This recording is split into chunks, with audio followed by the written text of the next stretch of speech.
Good morning, welcome to TWS academy. আজকে আমরা শুরু করব সিডিপি ক্লাস 46 নম্বর ক্লাস নিয়ে। এর আগে আমাদের 45 নম্বর ক্লাস পর্যন্ত রয়েছে, তোমরা যারা দেখোনি তারা অবশ্যই দেখে নেবে। আমাদের ডব্লিউবি টেট এবং আপার প্রাইমারি টেটের ক্ষেত্রে কিন্তু খুবই সুবিধাজনক হবে যে সিডিপি ক্লাসে আমরা বিভিন্ন নতুন ধরনের কোশ্চেন গুলো নিয়ে যেগুলো আমরা অ্যানালাইসিস করি সেগুলোর উত্তরগুলো তোমরা করার চেষ্টা করবে এবং একটা মক টেস্ট হিসাবে নেবে, তাহলে কিন্তু পরীক্ষার সময় তোমাদের কিন্তু আরো সুবিধা হবে।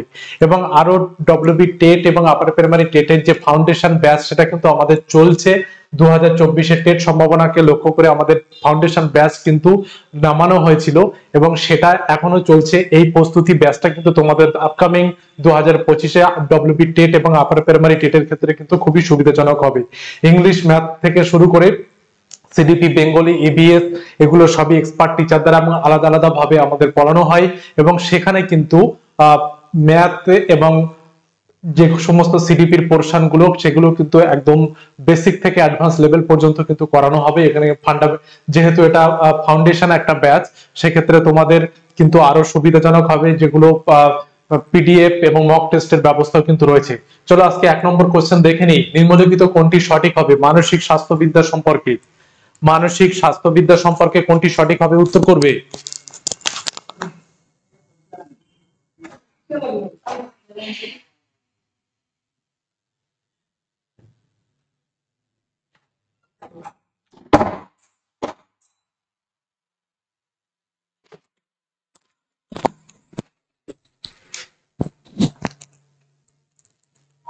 কোনটি সঠিক হবে? উত্তর করো।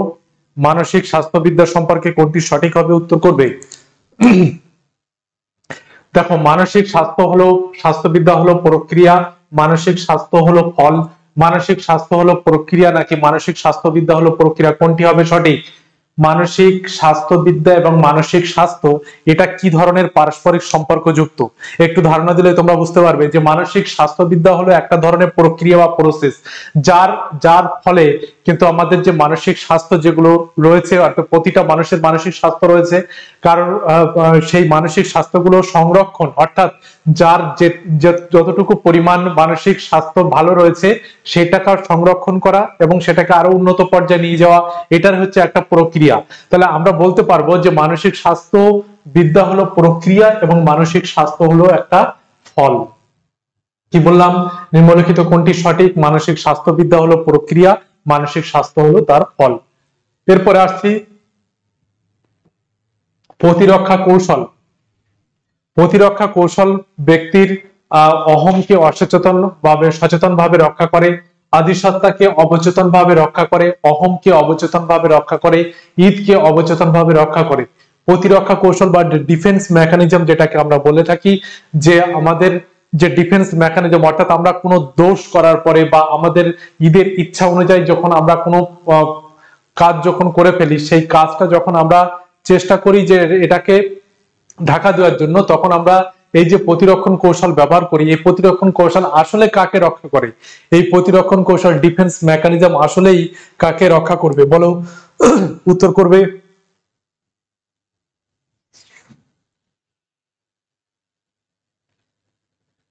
ডিফেন্স মেকানিজম আসলে কাকে রক্ষা করবে? দেখো, প্রতিরক্ষা কৌশল রক্ষা করবে অবচেতন ভাবে, অহংকে অবচেতন ভাবে রক্ষা করে। কারণ আমরা জানি যে ফ্রয়েডের মতে ব্যক্তির যে মানসিক অবস্থান সেটা ঈদ, অহম এবং আদিসত্তা। এই ঈদ হচ্ছে সুখভোগের নীতির দ্বারা পরিচালিত, অহম কি করে? সেই সুখভোগের নীতির দ্বারা পরিচালিত ঈদের সমস্ত ইচ্ছাকে পূরণ করতে পারে না, কারণ অহমের সাথে সংযোগ রক্ষা করে চলে হচ্ছে অহম সংযোগ রক্ষা করে চলে হচ্ছে বাস্তব জগতের সাথে। তাহলে সবসময় কিন্তু চাহিদা পূরণ হয় না, যদিও বা পূরণ হয়ে থাকে তখন এই সুপার ইগো কিন্তু ইগোকে সমালোচনা করে। এই হাত থেকে বাঁচার জন্য আমাদের প্রতিরক্ষা কৌশল দরকার হয় এবং সেটা অহমকে অবচেতন ভাবে রক্ষা করে থাকে। 3 নম্বর দেখো, নিচের কোনটি শিক্ষকের মানসিক স্বাস্থ্যকে সর্বোৎকৃষ্ট ভাবে ব্যাখ্যা করবে? নিচের কোনটি শিক্ষকের মানসিক স্বাস্থ্যকে সর্বোৎকৃষ্ট ভাবে ব্যাখ্যা করবে? শিক্ষক শিক্ষার্থীদের বন্ধুত্বমূলক আচরণ, শ্রেণীকক্ষে শিক্ষক নিজেদের আবেগ নিয়ন্ত্রণ করেন, কোন রকম অসন্তুষ্টির কারণ না ঘটিয়েও শিক্ষার্থীদের সমস্যাগুলিকে সুষ্ঠুভাবে নিয়ন্ত্রণ করেন, শিক্ষক শিক্ষার্থীদের নিয়ম অনুযায়ী কাজ করতে অনুপ্রাণিত করেন। কোনটি? নিচের কোনটি শিক্ষকের মানসিক স্বাস্থ্যকে সর্বোৎকৃষ্ট ভাবে ব্যাখ্যা করবে?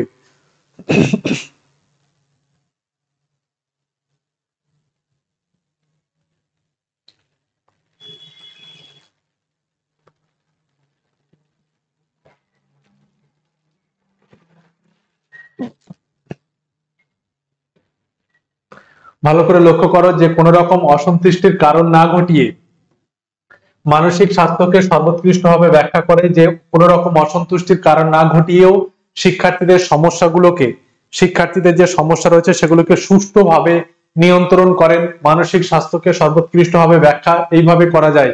বাদ বাকি অপশন গুলো পড়ে দেখবে, কোনোটাই সঠিক নয়। শিক্ষক শিক্ষার্থীদের সঙ্গে বন্ধুত্বমূলক আচরণ করবেন, শ্রেণীকক্ষে শিক্ষক নিজেদের আবেগ নিয়ন্ত্রণ করেন, শিক্ষক শিক্ষার্থীদের নিয়ম অনুযায়ী কাজ করতে অনুপ্রাণিত করেন, এগুলো কোনোটিই নয়।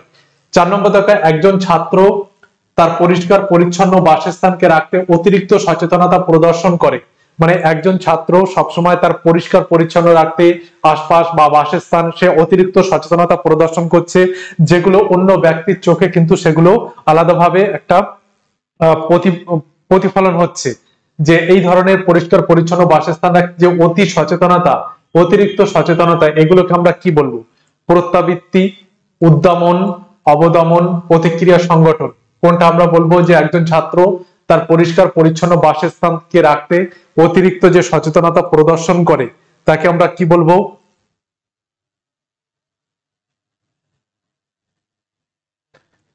দেখো, একজন ছাত্র তার পরিষ্কার পরিচ্ছন্ন বাসস্থানকে রাখতে যে অতিরিক্ত সচেতনতা প্রদর্শন করছে তাকে আমরা প্রতিক্রিয়া সংগঠন বা রিঅ্যাকশন ফরমেশন আমরা বলে থাকি। প্রতিক্রিয়া সংগঠন অর্থাৎ একটা পরিষ্কার পরিচ্ছন্ন রাখতে অতিরিক্ত সচেতন প্রদর্শন করা, অর্থাৎ এটাকে আমরা প্রতিক্রিয়া সংগঠন বলে থাকি। প্রত্যাবৃত্তি এটা অন্য দিক থেকেও হতে পারে, যে সবসময় একজন ব্যক্তি দেখবে সবসময় হাতটাকে পরিষ্কার পরিচ্ছন্ন করছে বা এক ধরনের পা নাড়াচ্ছে, তাই না? এই ধরনের প্রতিক্রিয়া সংগঠন আমরা বলে থাকি। প্রত্যাবৃত্তি মানে হচ্ছে যে ফিরে আসা, কোনো কাজে ব্যক্তি যদি ব্যর্থ হয় তাহলে সে কিন্তু আবার দেখা গেল আগের পদ্ধতিতে বা আগের প্রসেসে বা আগের কোনো একটা জগতে ফিরে আসে, একে প্রত্যাবৃত্তি বলা হয়। উদ্ভাবন বা সাবলিমেশন মানে হচ্ছে যে ও উন্নীত করা, আচরণকে উন্নীত করা, যে কোনো কাজে যখন ব্যর্থতার সে পর্যবসিত হয়, দেখা গেল সে অন্য একটা কাজের মাধ্যমে তার সেই সফলতার স্বাদ পাচ্ছে, অর্থাৎ উদ্যমন, এক কাজে সাফল্য না পেলে অন্য কাজে মানে পরিবর্তিত হয়ে যাওয়া। অবদমন, রিপ্রেশন, যেটাকে আমরা অবদমন করে রাখি সেটাকে আমরা বলে থাকি। 5 নম্বর দেখো, ছাত্রদের মানসিকভাবে শিক্ষাদান করা উচিত। এটা অবশ্যই সঠিক যে ছাত্রদের মানসিকভাবে শিক্ষাদান করা উচিত, কিন্তু কেন, কিভাবে শিক্ষাদান করা উচিত? মানসিক বিষয় খুব গুরুত্বপূর্ণ নাকি এর ফলে আরো ভালোভাবে তাদের শিক্ষাদান করা সম্ভব? মনস্তত্ত্ব সব বিষয়ের চাবিকাঠি নাকি বর্তমানে ছাত্র ভবিষ্যতের বড় বিজ্ঞানী হতে পারে? কোনটি সঠিক হবে? ছাত্রদের মানসিকভাবে শিক্ষাদান করা উচিত, অবশ্যই করা উচিত, কিন্তু কিভাবে?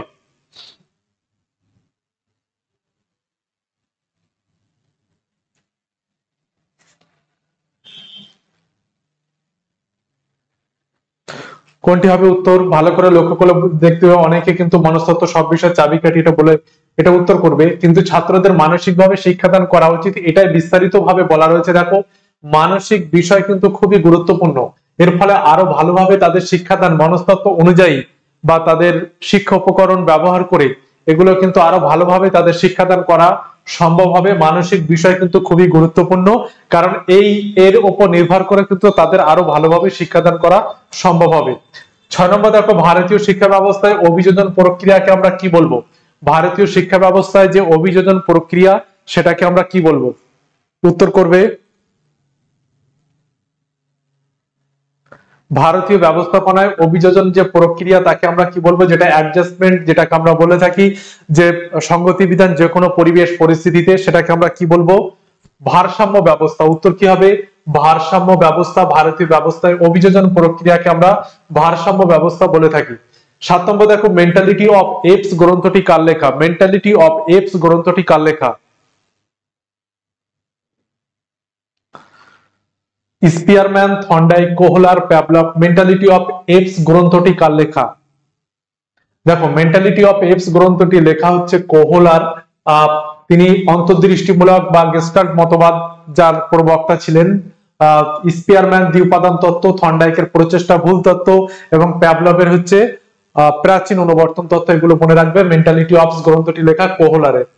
7 নম্বর দেখো, প্রোগ্রাম শিখন কোন শিখন তত্ত্বের ব্যবহারিক প্রয়োগ? প্রোগ্রাম শিখন কোন শিখন তত্ত্বের ব্যবহারিক প্রয়োগ?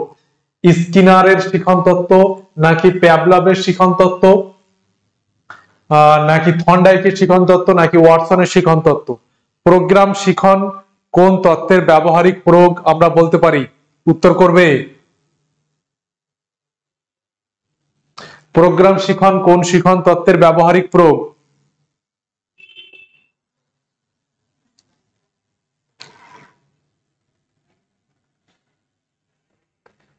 দেখো, প্রোগ্রাম শিখন কোন শিখন তত্ত্বের ব্যবহারিক প্রয়োগ? প্রোগ্রাম শিখন স্কিনারের শিখন তত্ত্বের ব্যবহারিক প্রয়োগ আমরা বলতে পারি। প্রোগ্রাম শিখন স্কিনারের শিখন তত্ত্বের ব্যবহারিক প্রয়োগ। আমরা জানি স্কিনারের যে অপারেন্ট অনুবর্তন, সেখানে কিন্তু আগে প্রতিক্রিয়া পরে ফল লাভের ঘটনা ঘটেছিল। অর্থাৎ আগে প্রতিক্রিয়া পরে ফল লাভ, এই জিনিসটার উপর নির্ভর করে স্কিনারের শিখন তত্ত্বের উপর নির্ভর করে প্রোগ্রাম শিখন তত্ত্ব ব্যবহার করা হচ্ছে, যেখানে একটি ফ্রেমে কতগুলো প্রশ্ন থাকে, সেই প্রশ্নের সবগুলো উত্তর দিতে পারলে তাকে শিক্ষার্থীকে পরবর্তী ফ্রেমে যাওয়ার অনুমতি দেওয়া হয়। এটাকে প্রোগ্রাম শিখন আমরা বলতে পারি। গেস্টাল্ট কোন দেশীয় শব্দ? গেস্টাল্ট কোন দেশীয় শব্দ? উত্তর করো। গেস্টাল্ট কোন দেশীয় শব্দ?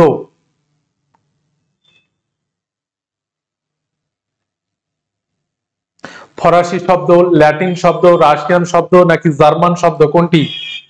গেস্টাল্ট কোন দেশীয় শব্দ?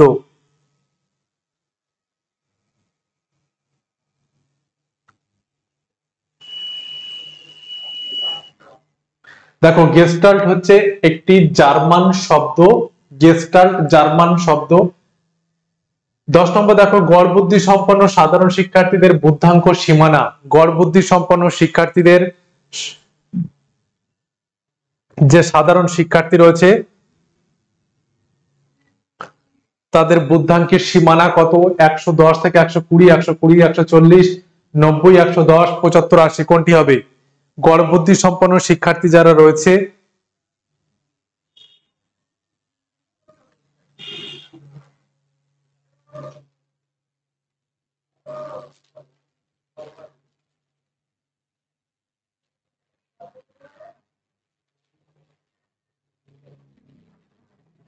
দেখো, গড় বুদ্ধি সম্পন্ন শিক্ষার্থী যারা রয়েছে তাদের বুদ্ধাঙ্ক হচ্ছে 90 থেকে 110 এর মধ্যে থাকে। গড় বুদ্ধি সম্পন্ন শিক্ষার্থীদের যে বুদ্ধাঙ্ক রেঞ্জ 90 থেকে 110। প্রগতিবাদী শিক্ষা দর্শনের আন্দোলন শুরু হয় কোথায়? প্রগতিবাদী শিক্ষা যে দর্শন, ইংল্যান্ড, আমেরিকা, জার্মানি নাকি কোনোটি নয়? প্রগতিবাদী শিক্ষা দর্শনের আন্দোলন শুরু হয় কোথায়? উত্তর করবে।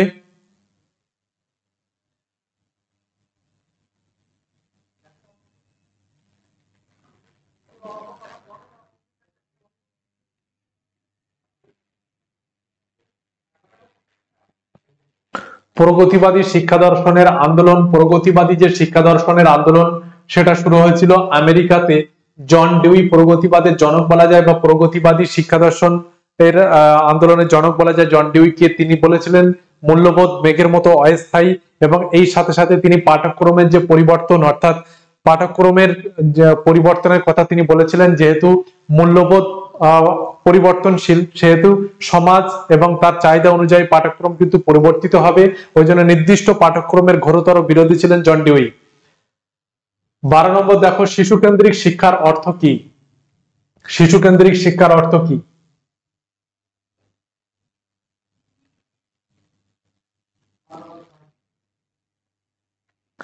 শিশুদের শিক্ষা ব্যবস্থা, শিক্ষার্থী কেন্দ্রিক শিক্ষা ব্যবস্থা, শিশুর প্রকৃতি অনুযায়ী শিক্ষা ব্যবস্থা, উপরের সবগুলি, কোনটি হবে? শিশু কেন্দ্রিক শিক্ষার অর্থ কি?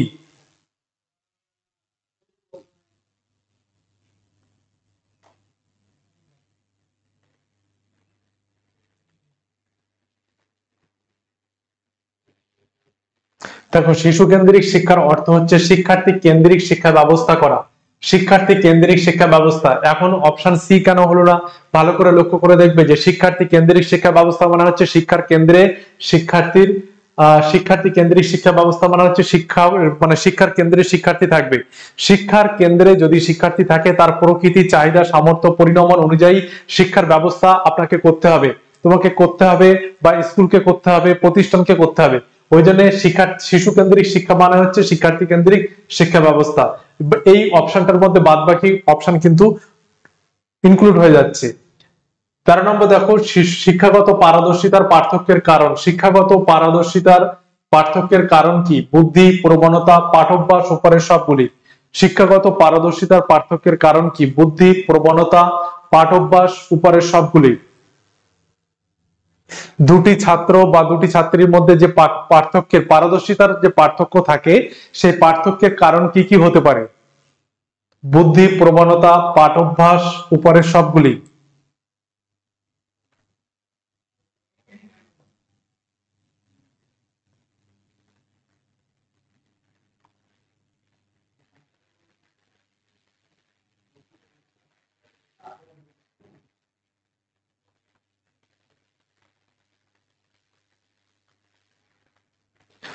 ভালো করে লক্ষ্য করো, শিক্ষাগত পারদর্শিতার পার্থক্যের মূল যে কারণ যেটা হচ্ছে বুদ্ধি, প্রবণতা, পাঠ অভ্যাস সবগুলোই থাকবে। অর্থাৎ বুদ্ধিক শিক্ষাগত পারদর্শিতার ক্ষেত্রে পার্থক্যের কারণও হতে পারে প্রবণতা বা টেন্ডেন্সি, যেটা প্রবণতা রয়েছে সেটা পরিবেশগত বা বংশগতিগত, এটাও হতে পারে প্রবণতা, এটা পার্থক্য গড়ে দেয়। এবং পাঠ অভ্যাস যেটা হচ্ছে অভ্যাসের উপর নির্ভর করে কিন্তু পারদর্শিতার পার্থক্য গড়ে ওঠে। তাহলে আমরা বলবো যে উপরের সবগুলি কিন্তু সঠিক উত্তর পারদর্শিতার পার্থক্যের কারণ হিসাবে। 14 নম্বর দেখো, শিক্ষার্থীদের শিখন প্রস্তুতি সম্পর্কে প্রশ্ন করার প্রধান উদ্দেশ্য। শিক্ষার্থীদের শিখন প্রস্তুতি সম্পর্কে প্রশ্ন করার প্রধান উদ্দেশ্য, যারা ডিএলএড করছো বা ডিএলএড করেছো তারা জানো যে কোনো বিষয়ের কোনো টপিক যখন আমরা শ্রেণীকক্ষে আলোচনা করতে যাব তখন তার আগে একটা কাজ অবশ্যই তোমাদেরকে করতে হয়। অর্থাৎ শিক্ষার্থীদের পূর্ব জ্ঞান কতটা রয়েছে সে সম্পর্কে তোমাদের জানতে হবে। অর্থাৎ সেই বিষয় বা টপিক সম্পর্কে কতটা স্মার্টলি তারা জানে বা কতটা সঠিকভাবে তারা জানে বা কতটুকু তাদের জানার লেভেল রয়েছে সেটা জানার জন্য আমরা শিখন প্রস্তুতি সম্পর্কে প্রশ্ন করি। তাহলে এর উত্তর কিন্তু ডি হবে, যে বিষয়ে শিক্ষাদান করা হবে সে বিষয়ের অর্জিত জ্ঞান সম্পর্কে ধারণা করা। শিক্ষার্থীদের পারদর্শিতা সম্পর্কে ধারণা করা কখনোই ঠিক হবে না যে কোনো প্রস্তুতি সম্পর্কে। শিক্ষার্থীদের সাধারণ বুদ্ধি সম্পর্কে ধারণা করা, শিক্ষার্থীদের বিশেষ বুদ্ধি, কোনোটাই কিন্তু অপশনে সঠিক নয়। সঠিক যেটা হবে, যে বিষয়ে শিক্ষাদান করা হবে সেই বিষয়ের অর্জিত জ্ঞান কতটা রয়েছে বা কোন লেভেলে রয়েছে সেটা কিন্তু জানা অবশ্যই দরকার। জ্যামিতিক চিত্র অঙ্কন হলো এক প্রকার শিক্ষণ। জ্যামিতিক চিত্র অঙ্কন এক ধরনের শিক্ষণ, এটা ভাষাগত, পেশিগত, এ ও বি দুটোই না, একেবারে কোনোটি নয়। জ্যামিতিক যে চিত্র অঙ্কন করা হবে তা কোন ধরনের এক প্রকার শিক্ষণ আমরা বলতে পারি? ভাষাগত, পেশিগত নাকি এ ও বি দুটি কোনটি? কোনটি হবে সঠিক?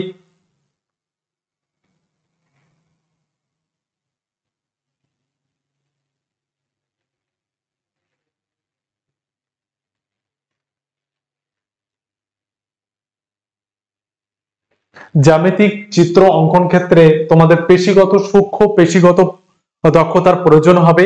জ্যামিতিক বিভিন্ন চিত্র অঙ্কনের ক্ষেত্রে ভাষাগত প্রয়োজন নেই, কিন্তু পেশিগত অর্থাৎ সূক্ষ্ম পেশিগত দক্ষতার কিন্তু প্রয়োজন রয়েছে, যেখানে জ্যামিতিক চিত্র অঙ্কন কিন্তু এক প্রকার পেশিগত দক্ষতার পরিচয়। তারপরে দেখো, নিম্নলিখিতের মধ্যে কোনটি ফ্রয়েড প্রদত্ত ব্যক্তিগত গঠনমূলক উপাদান নয়? নিম্নলিখিত গুলির মধ্যে কোনটি ফ্রয়েড প্রদত্ত ব্যক্তিত্বের গঠনমূলক স্ট্রাকচারাল উপাদান নয়? ইদ, ইগো, সুপার ইগো, কোনটি?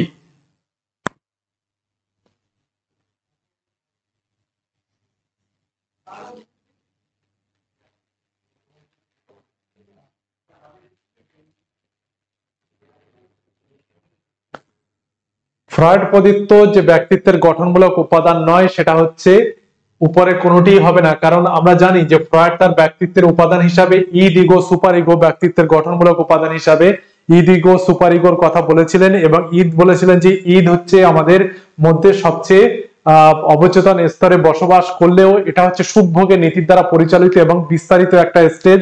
এবং তারপরে হচ্ছে ইগো, যেটা বাস্তব জগৎ এবং ঈদের সাথে সংযোগ রক্ষা করে চলে। এবং সুপার ইগো, যে কিনা ঈদের কোনো কাজকে অবাস্তব ভাবে কোনো কাজকে যদি ইগো সেটা বাস্তবে প্রকাশ করে তাহলে সুপার ইগো কিন্তু তার সমালোচনা করে, অর্থাৎ বিবেক আমরা বলতে পারি। এই ফ্রয়েড প্রদত্ত ব্যক্তিত্বের গঠনমূলক উপাদানের মধ্যে তিনখানা বললেও কোনটি, এটা অপশন অনুযায়ী উপরে কোনটি কিন্তু হবে না যে গঠনমূলক উপাদান নয়, অর্থাৎ সবকটাই কিন্তু গঠনমূলক উপাদান। 17 নম্বর দেখো, অ্যাক্সিলারেশন পদ্ধতিটি মূলত ব্যবহার হয় যাদের জন্য বা যাদের সমস্যা সমাধানে অ্যাক্সিলারেশন কথাটা আমরা ব্যবহার করে থাকি। অ্যাক্সিলারেশন কথাটা আমরা কাদের ক্ষেত্রে আমরা ব্যবহার করে থাকি? আর্থিকভাবে পিছিয়ে পড়া শিশু, শিক্ষাক্ষেত্রে পিছিয়ে পড়া শিশু, মানসিকভাবে প্রতিবন্ধী শিশু, উপরে কোনোটি নয়। অ্যাক্সিলারেশন পদ্ধতিটি মূলত ব্যবহার হয় যাদের সমস্যা সমাধানে। তারা কোন ধরনের শিশু বলো?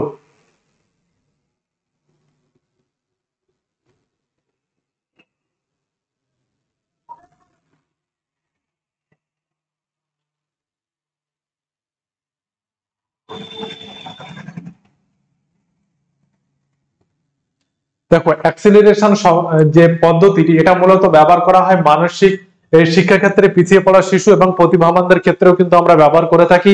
প্রতিভাবান যারা রয়েছে তাদের এই সমস্যা সমাধানের ক্ষেত্রে যেহেতু তারা উচ্চ সমস্যা সমাধানের ক্ষেত্রে আগ্রহী, তাই তাদের তাদের যে স্টেজ অর্থাৎ যে একাডেমিক স্তর তার থেকে উঁচু ক্লাসের বিভিন্ন ধরনের সমস্যাগুলো দিয়ে তাদের যে মানসিক ভাবে তাদের উচ্চ সমস্যা সমাধানের যে বুদ্ধি রয়েছে সেটাকে আরো তীক্ষ্ণ করা হয়। এবং শিক্ষাক্ষেত্রে পিছিয়ে পড়া যে সমস্ত শিশু রয়েছে তাদের বিভিন্ন ধরনের রিমেডিয়াল টিচিং বা এক্সট্রা তাদের প্রজেক্টের কাজ দিয়ে তাদের কিন্তু সাধারণ মেধা শিক্ষার্থী অর্থাৎ মূল স্রোতে তাদের ফিরিয়ে আনা হয়। এদেরকে আমরা শিক্ষাক্ষেত্রে পিছিয়ে পড়া শিশু যাদের ক্ষেত্রে কিন্তু অ্যাক্সেলারেশন পদ্ধতি ব্যবহার করা হয়। এবং আর একটা শিশুদের ক্ষেত্রে ব্যবহার করা হয় সেটা মনে রাখবে, প্রতিভাবান শিশুদের ক্ষেত্রেও কিন্তু এটা ব্যবহার করা হয়। 18 নম্বর দেখো রসার্চ ইংব্লক টেস্ট। রসার্চ ইংব্লক টেস্ট পদ্ধতি যার সাহায্যে ব্যক্তিত্বের পরিমাপ করা হয়। প্রক্ষেপণমূলক, অপ্রক্ষেপণমূলক, অনুষঙ্গমূলক উপরে কোনোটি নয়। রসার্চ ইংব্লক টেস্ট হলো একটা পদ্ধতি যার সাহায্যে ব্যক্তিত্বের পরিমাপ করা হয়।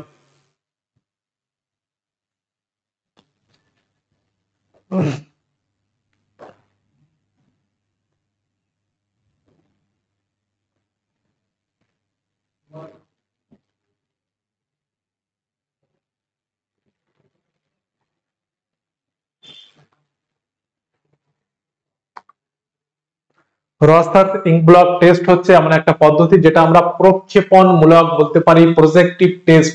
রসার্চ ইংব্লক টেস্ট একটা পদ্ধতি যার সাথে ব্যক্তিত্বের পরিমাপ করা হয়, সেটা হচ্ছে প্রক্ষেপণমূলক পরীক্ষা, যেখানে দেখবে একটা কাগজের উপরে কিছু কালির রঙিন কালির ছিটা দিয়ে সেটাকে একটা ভাঁজ করে তারপরে খুলে শিক্ষার্থীর সামনে ধরা হয় এবং সে ওই ছবিটার মধ্যে কি দেখতে পাচ্ছে বা কি ধরনের গল্প সে তৈরি করতে পারে এটা দেখে তার ব্যক্তিত্বে পরিমাপ করা হয়।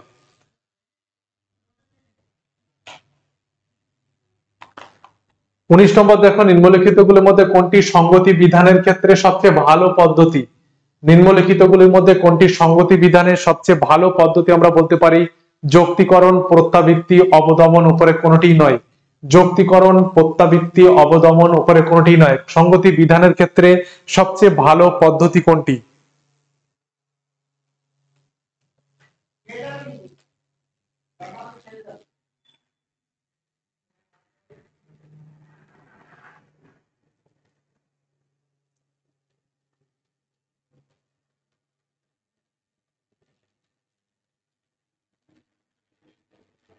সংগতি বিধানের ক্ষেত্রে সবচেয়ে ভালো যে পদ্ধতি সেটি হচ্ছে যৌক্তিকরণ পদ্ধতি।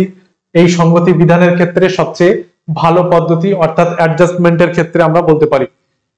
20 নম্বর দেখো শিশুদের মোরাল ফিলোসোফার হিসাবে ব্যাখ্যা করেছেন কে? শিশুদের মোরাল ফিলোসোফার হিসাবে ব্যাখ্যা করেছেন কে? পিয়াজে, এরিকসন, কোহলবার্গ, কেউই নয়। উত্তর কি হবে দেখো, পিয়াজে, এরিকসন, কোহলবার্গ শিশুদের মোরাল ফিলোসোফার হিসাবে ব্যাখ্যা করেছেন কে?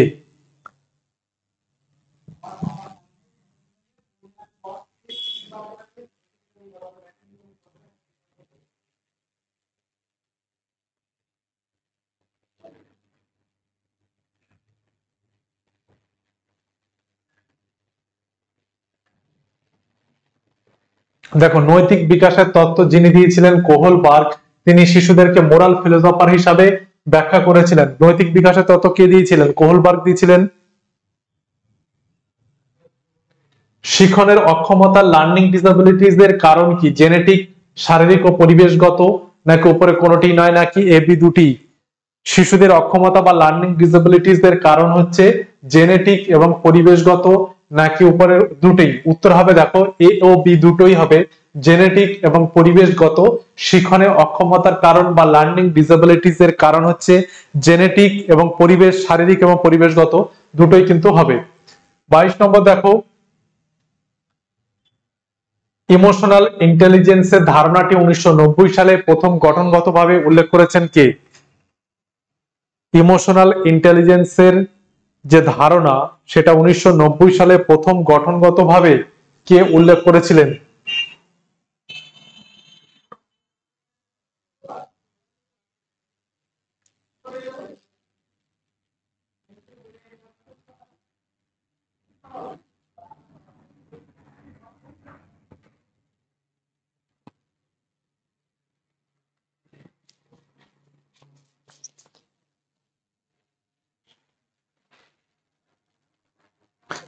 দেখো, ইমোশনাল ইন্টেলিজেন্সের ধারণাটি 1990 সালে প্রথম গঠনগতভাবে উল্লেখ করেছেন পিটার সেলেবি এবং জন ডি মেয়ার। এ ও বি দুজনেই কিন্তু ইমোশনাল ইন্টেলিজেন্সের ধারণাটি 1990 সালে প্রথম গঠনগতভাবে উল্লেখ করেছেন। ইমোশনাল ইন্টেলিজেন্স হচ্ছে অন্যের প্রক্ষোভকে বোঝার ক্ষমতা। 23 নম্বর দেখো, নিম্নলিখিত গুলির মধ্যে কোনটি কোন ছাত্রের দুটি ভাষা কথা বলার সাবলীল দক্ষতাকে প্রকাশ করে? অর্থাৎ দুটি ছাত্রের দুটি ভাষা কথা বলার যে দক্ষতা,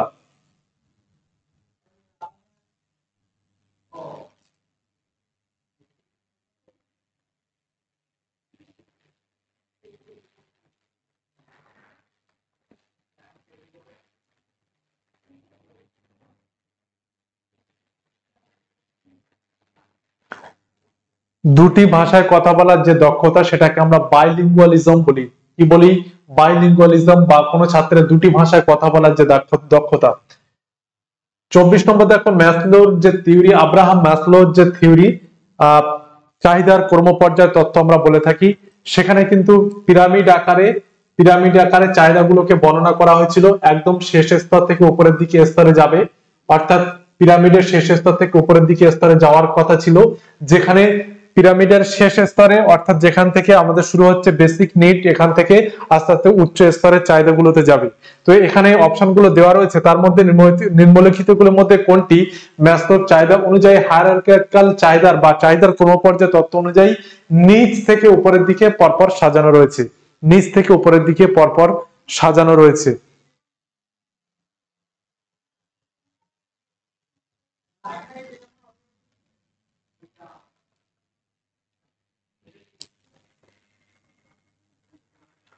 উত্তর হবে 1, 5, 3, 4, 2। এখানে দেখো 1 নম্বর কিভাবে করছে, 1 নম্বর শারীরবৃত্তীয় চাহিদা এবং 5 নম্বর হচ্ছে নিরাপত্তার চাহিদা।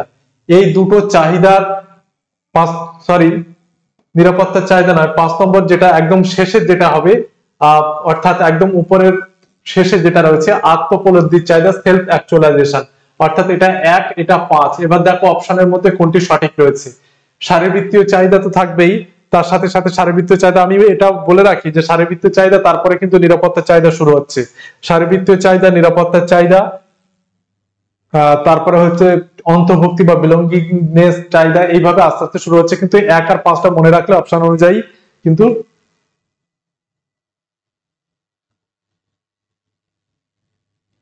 মানে 5টা স্তর, এখানে দুই নম্বর যেহেতু, দেখো 2 নম্বরটা যেহেতু একদম শেষে রয়েছে, এটাই কিন্তু সর্বশেষ। এই 2 নম্বরটা কিন্তু মনে রাখবে, 1 নম্বর ওটা আর 2 নম্বর কিন্তু এটা কিন্তু মনে রাখা উচিত। মানে একদম শেষ স্তরে রয়েছে, একদম শেষ স্তরে যেটা রয়েছে শারীরবৃত্তীয় চাহিদা, এবং শেষ স্তরে রয়েছে সেলফ অ্যাকচুয়ালাইজেশন। কি বোঝাতে চাইছি, বুঝতে পারলে? তারপরে দেখো 25 নম্বর দেখো, প্রেরণা কি এক ধরনের মোটিভেশনের সাথে সম্পর্কযুক্ত, এটা আমরা বলতে পারি। এক ধরনের মোটিভেশনের সাথে সম্পর্কযুক্ত, এটা আমরা বলতে পারি। সেক্ষেত্রে উদ্দেশ্যমুখী আচরণ সম্পাদনের প্রবণতা, এটা হচ্ছে প্রেরণা। 26 নম্বর দেখো, ভাষা কাঠামোর ক্ষুদ্রতম অর্থবহ অংশ। ভাষা কাঠামোর ক্ষুদ্রতম অর্থবহ অংশকে আমরা কি বলবো?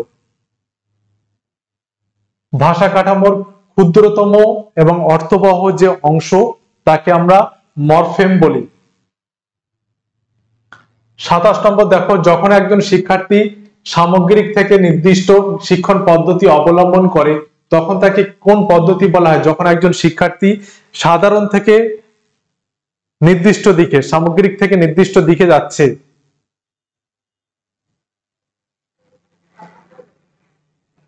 সামগ্রিক থেকে নির্দিষ্ট পদ্ধতিতে যখন যাচ্ছে, তখন তাকে আমরা আরোহী পদ্ধতি আমরা বলি।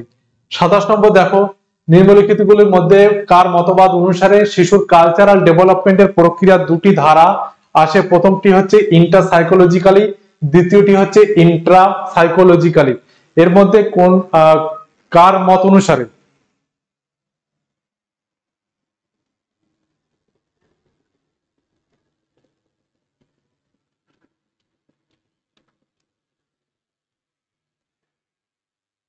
কালচারাল ডেভেলপমেন্টের যে প্রক্রিয়া দুটি ধাপ, আমরা জানি যে ভাইগটস্কির যে সামাজিক বিকাশ তত্ত্ব, তিনি বলেছিলেন যে শিশুদের ধারণা বা অন্তঃস্থীকরণ প্রথমে কিন্তু শিশুদের বয়স্কদের দেখে তারপরে আসে।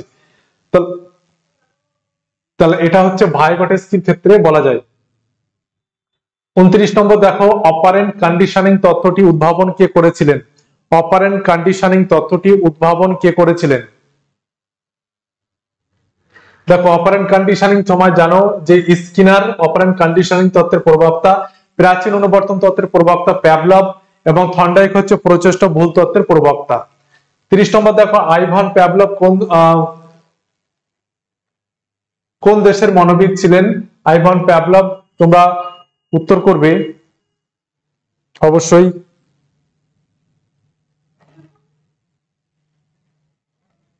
আইভান প্যাভলভ ছিলেন একজন রাশিয়ান শারীরতত্ত্ববিদ। রাশিয়ান শারীরতত্ত্ববিদ, এই জিনিসটা মনে রাখবে, তাহলে উপরের কোনোটি উত্তর কিন্তু হবে না। আজকে ছিল এই পর্যন্ত 30 খানা কোশ্চেন। তোমরা অবশ্যই জানাবে কার কতটা হলো, এবং আমাদের পরবর্তী সমস্ত ভিডিওগুলোকে তোমরা ফলো করবে, কারণ ডব্লিউবি টেট এবং আপার প্রাইমারি টেটের ক্ষেত্রে কিন্তু খুবই সুবিধাজনক হবে এই ক্লাসগুলো। চলো পরবর্তীতে আবার সবার সাথে দেখা হচ্ছে।